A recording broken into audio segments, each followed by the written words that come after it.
Small town of Enterprise, and our Sarah Murphy got a tour.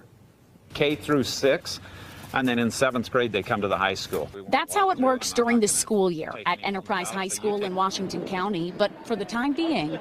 And it will also depend on what the resource needs are in other parts of the area. It's transformed into the incident base for the Forsyth Fire first responders. Say, based upon what I've seen and what I know, you're going to be between 150 and 200 just in the support staff. And Enterprise Mayor Brandon Humphreys says it's not just the high school that looks different, but the whole town.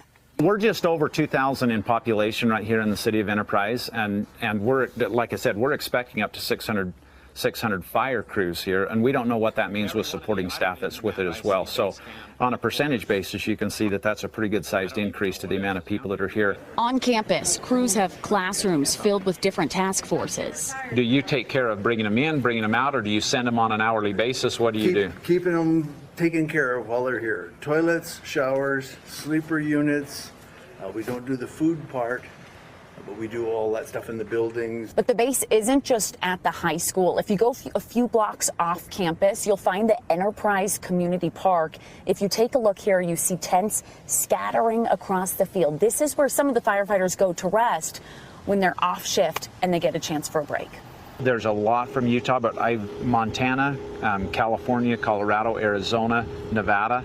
Hosting firefighters and responding to emergencies is something the city of Enterprise is all too familiar with themselves.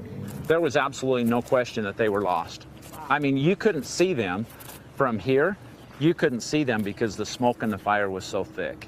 In 2021, the Flat Fire spread over 14,000 acres across the area, destroying one home. For the Flat Fire, this wasn't necessarily all green.